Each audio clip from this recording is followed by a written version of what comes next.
Héricourt gives his sword to Joan and entrusts her with an army.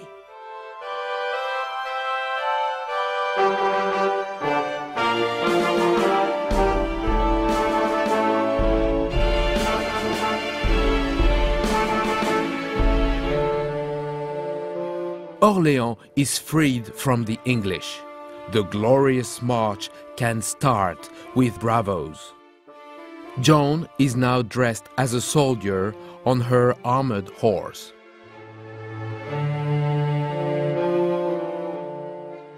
And here comes the endless march, with Virgin Joan now leading a huge army. As a matter of fact, this superfilm production was unable to afford many extras, so it is always the same actors and extras that walk behind the set and before our eyes, and again, and again, and again and again, and always.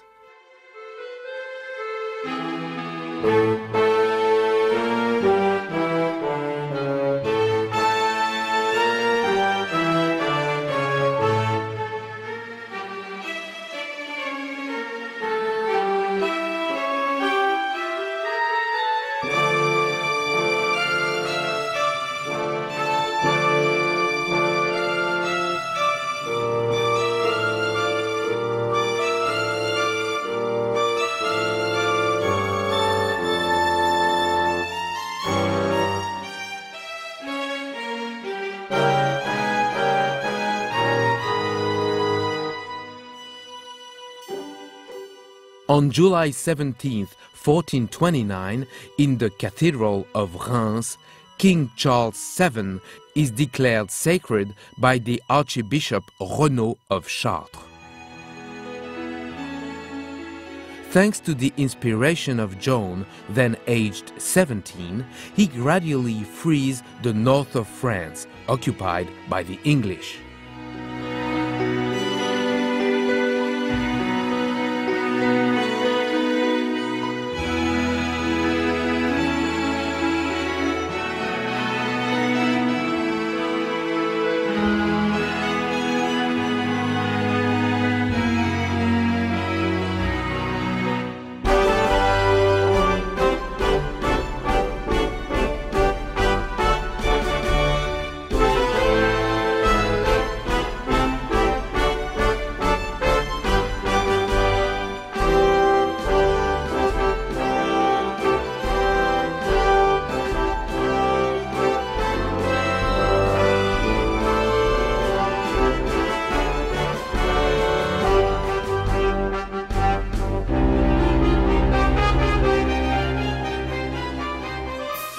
We are in front of the castle of Compiègne.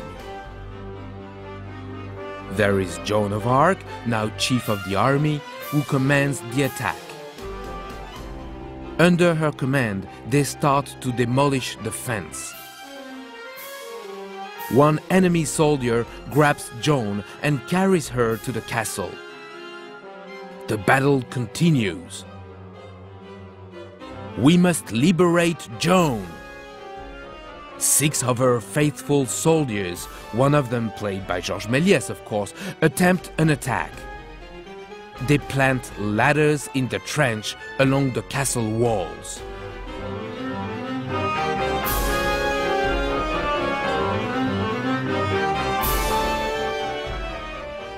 There are gunshots from every direction, but the soldiers continue to fight despite the shooting and the projectiles that fall everywhere.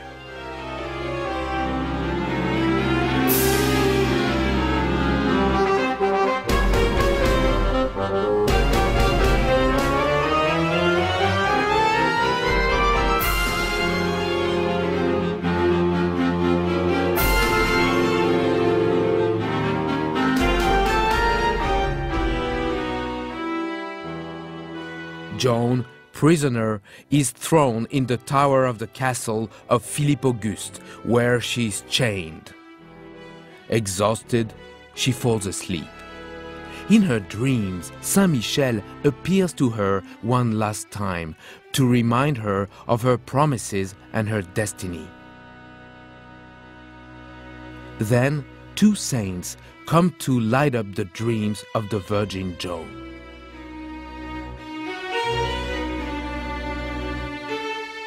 When Joan is awakened, her jailers come in and order her to follow them.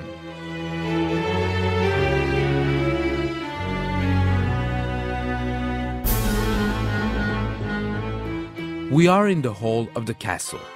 In the center of the scene, the executioner stands beside the blaze. On the left sits Bishop Cochon and his associates, a priest and two penitent monks behind the judges. Cochon reads the charges to Joan. Joan is a good Christian, but she's accused of having dressed as a man, leaving her parents without their permission, and following God's judgment instead of the church's. The voices that guided her were inspired by the devil. Joan is defending herself, so Cochon orders her to sign a retraction. Joan refuses, throws the quill on the floor, and calls to the heavens that have always guided her towards truth and justice.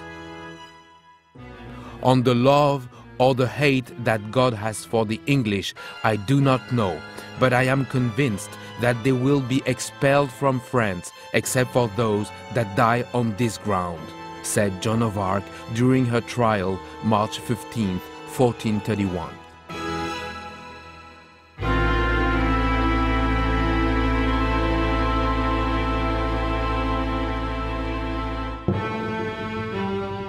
At the market square in Rouen, the pyre is set. On the stake, the words "relapsed heretic."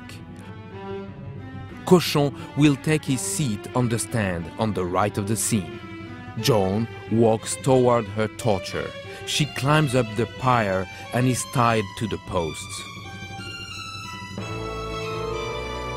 For reasons of medieval copyright, we can also see a little sign indicating Georges Melies' Paris at the bottom right of the image.